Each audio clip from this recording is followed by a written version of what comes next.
भक्तों, हमारी बात पर थोड़ा गौर कीजिएगा कि दीपक में फूल कब बनता है और क्यों बनता है। देखिए, जब भगवान आपको कुछ संकेत देते हैं, खास तौर पे आपकी पूजा स्वीकार होने के समय, तब आपके दीपक में फूल बनते हैं। वैसे तो भगवान आपको कई प्रकार से संकेत देते हैं जिन्हें आप समझते भी हैं और ना भी समझते हैं। जैसे सपने में वो आपको दर्शन देते हैं, या फिर फूल गिर जाता है आपकी पूजा करते समय, या आपको दर्शन होते हैं भगवान बार बार, या आपको ऐसा लगता है जैसे कि भगवान की मूर्ति जो है वो आपको देखकर मुस्कुरा रही हो। इससे भक्तों, आपकी मनोकामना जो है वो पूर्ण हो जाती है। दीपक में जो फूल बनता है तो उसमें भी आपको दर्शन होते हैं। तो भगवान जी आपको कई प्रकार से संकेत देते हैं, पर जो दीपक में फूल बनने का संकेत है वो सभी को नहीं मिलता है। या तो जो भगवान के पक्के साधक है या जो भगवान के बहुत प्रिय हैं, उनके दीपक में बनता है। और ये जो फूल है यह बार बार नहीं बनता, कभी कभार बनता है। कहीं आप सोचो कि भगवान का संकेत है या भगवान प्रसन्न है तो रोजाना बनेगा। अगर ये फूल आपके दीपक में बनता है तो इसका मतलब है कि भगवान आपसे प्रसन्न है। फिर चाहे फूल एक बार बने या 2 बार, खास तौर पर ये फूल साधना के समय, नवरात्रि के समय, पितृपक्ष के समय ये फूल ज्यादा बनता है। जो फूल बनता है ये गोल बाती में भी बनता है और लंबी बाती में भी बनता है। कई लोग सोचते होंगे कि लंबी बाती में नहीं बनता, तो ऐसा नहीं है। लंबी और गोल दोनों बाती में बनता है। एक बात और बता दें आपको कि जो फूल बनता है या तो गुलाब का बनता है या कमल का सा बनता है। कई बार आपको लगता है कि नेत्र बने हुए हैं, कई बार आपको ऐसा लगता है कि चित्र बना हुआ है, कई बार सूर्य किसी चंद्र जैसी आकृति दिखती है, कई बार आपको ऐसा लगता है जैसे खड़ या तलवार बनी हुई है। तो ये अलग अलग आकृतियां अलग अलग देवताओं की तरफ संकेत करती है। जैसे अगर पुष्प बनता है तो माता रानी की सेवा आप करते हैं, और अगर माता काली की आप पूजा करते हैं तो आपको खड़ या तलवार बनी हुई दिखाई देती है।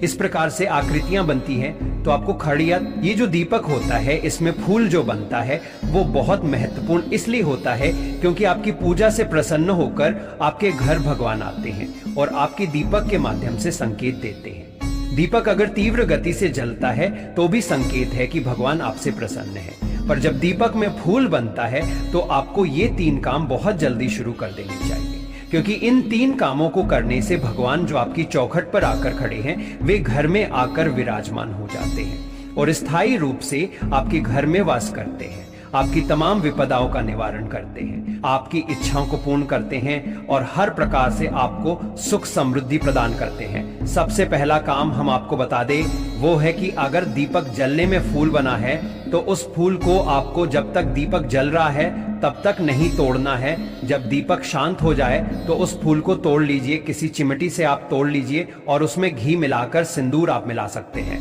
अगर आप हनुमान जी के भक्त हैं या माता काली के भक्त हैं तो उसमें कुमकुम भी मिला सकते हैं या चंदन भी मिला सकते हैं। एवं उसका रोजाना तिलक कीजिए। इस तिलक की इतनी शक्ति होती है कि तिलक को करने से आपके तमाम कार्य बनते चले जाएंगे। साथ ही सामने वाला व्यक्ति आपके अनुसार कार्य करना शुरू कर देगा। लोग आपके बारे में सकारात्मक सोचेंगे। जिस प्रकार सूरज का तेज होता है उसी प्रकार तिलक लगाने से आपके चेहरे से सकारात्मक ऊर्जाएं निकलेंगी जो सामने वाले को भी सकारात्मक कर देंगी। इसलिए ये जो फूल है इसका तिलक हल्का सा करें, लेकिन जरूर करें। अगर तिलक भी नहीं कर सकते हैं तो कान के पीछे आप लगा सकते हैं या गर्दन के पीछे लगा सकते हैं, यानी कि आपके शरीर के किसी एक ऐसे अंग पर लगाएं जहां गंदगी ना हो और गंदे हाथ ना लगे। तो इस तिलक का बहुत महत्व होता है। अगर नौकरी नहीं लग रही है तो तत्काल आपकी नौकरी लग जाएगी। साथ ही आपको कोई ऐसी परेशानी है जिसका कोई हल नहीं मिल रहा है तो हल मिलना शुरू हो जाता है। कोई दिक्कत वगैरह आती है तो हल्की फुल्की सी आती है, इतनी दिक्कत नहीं आती है जितनी अन्य व्यक्ति को आती है। दूसरा कार्य जो आपको शुरू करना है वो ये है कि आपको मंत्र जाप, जैसे चालीसा, किसी सहस्त्र नाम का पाठ या कोई सा भी मंत्र हो जिसको आप जप करना चाहते हो, आपको शुरू कर देना है। क्योंकि तिलक करने से तो मात्र आपको 20% ऊर्जा प्राप्त होती है, यानी कि तिलक लगाने से जो ऊर्जा है वो इस समय मंत्रोच्चारण करने की तुलना में बहुत कम होती है। वहीं अगर आप इस समय मंत्र का जब शुरू करते हैं तो आपको 80 से 90% तक ऊर्जा प्राप्त होना शुरू हो जाएगी। भक्तों, मंत्रोच्चारण से होता ये है कि जो फूल आपको धुंधला दिखाई देता है वो आपको स्पष्ट रूप से नजर आने लगता है, यानी कि आपको अनुभव होने लगता है। आप उनको महसूस कर पाते हैं कि वास्तव में ईश्वर आपसे कुछ कहना चाहते हैं। भगवान जो आपके घर में आते हैं तो उनके आदर्श अधिकार के लिए आपको भोग जरूर देना चाहिए। आप मिष्ठान का भोग दे सकते हैं, 2 लौंग बतासे का भोग दे सकते हैं, और सबसे उत्तम है कि जो सबसे पहली रोटी आपकी बनती है उसमें थोड़ा सा गुड़ मिला करके भगवान को अर्पित करें और लगभग 15 से 20 मिनट बाद आप उसे पूरे घर में बांट दें। एक चीज का विशेष रूप से ध्यान रखिए कि जब भगवान को भोग अर्पण करें तो आंख बंद करें और भगवान का आवाहन करें ताकि वो भोग ग्रहण कर सके। और इस प्रकार इन तीनों उपायों का अनुसरण करने से आपके घर में सुख समृद्धि समता शुरू हो जाएगी। हमारे ऊपर प्रभु की कृपा है, यह हम कैसे पहचाने? तो यह 8 लक्षण प्रकट होने लगते हैं जिस पर भगवान जी की कृपा होती है। लक्षण 1, शांति और क्षमा का भाव। जिसके ऊपर प्रभु की कृपा होती है उसके मन में शांति होती है। वह घोर अपराध करने वाले के प्रति भी गुस्से की जगह क्षमा का भाव रखता है। सोचिए, यदि आपको कोई बहुत बुरा भी कह दे और फिर भी आपका मन शांत रहे तो यह हरि कृपा का सबसे बड़ा संकेत है, क्योंकि क्रोध ऊर्जा को नष्ट करता है और घोगी क्रोधापि जो घोदासनते, उसकी ऊर्जा भजन और साधना में लगती है, क्रोध में नहीं। लक्षण 2, दोष दर्शन से दूर रहना।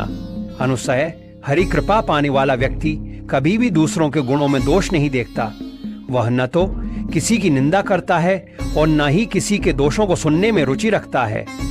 क्या आपको भी ऐसा लगता है कि आपका मन अब दूसरों की बुराइयों से हटकर उनकी अच्छाइयों को देखता है? यदि हां, तो समझिए प्रभु की कृपा आप पर बरस रही है। लक्षण 3, भीतरी और बाहरी पवित्रता। जो व्यक्ति भगवान की कृपा से संपन्न होता है वह न केवल बाहरी रूप से पवित्र रहता है बल्कि उसके मन और हृदय में भी पवित्रता होती है। वह छल कपट से दूर होता है और सत्य व सरलता को अपनाता है। अगर आपको लगता है कि अब आपका मन पहले से अधिक निर्मल और शुद्ध हो गया है तो यह हरि कृपा का तीसरा संकेत है। लक्षण 4, धर्म विरोधी कार्यों से दूर रहना। भगवान की कृपा से युक्त व्यक्ति कभी भी ऐसे कार्यों में संलग्न नहीं होता जो धर्म के विरुद्ध हों या भक्ति में बाधा डालें। वह अपनी चित्तवृत्ति को भगवान में लगाए रखता है और सांसारिक मोह माया में नहीं फंसता। लक्षण 5, अपने भजन का फल सभी को अर्पित करना। जिसके ऊपर प्रभु की कृपा होती है वह अपने भजन और साधना का फल केवल अपने लिए नहीं रखता बल्कि सबके सुख समृद्धि की कामना करता है। वह अपने भजन से दूसरों को भी लाभ पहुंचाने की इच्छा रखता है। लक्षण 6, भजन से भी कुछ न चाहना। हरि कृपा पात्र अपने भजन का भी फल अपने लिए नहीं मांगता। वह सिर्फ भगवान का भजन करता है, किसी और सुख सुविधा या लाभ की आकांक्षा के बिना। यदि आपका मन अपने स्वार्थ भजन की ओर अग्रसर हो रहा है तो यह हरि कृपा का संकेत है। लक्षण 7, मान सम्मान से असंतुष्ट रहना। भगवान की कृपा से युक्त व्यक्ति मान सम्मान, कीर्ति या प्रतिष्ठा मिलने पर भी उसमें गर्व या अहंकार महसूस नहीं करता। वह सदा विनम्र और सहज रहता है। लक्षण 8, सब पर करुणा पर ममता नहीं। हरि कृपा पात्र सभी जीवों पर दया और करुणा रखता है परंतु ममता और मोह से मुक्त रहता है। वह सभी से प्रेम करता है लेकिन किसी से भी मोह नहीं करता क्योंकि मोह बंधन का कारण बनता है।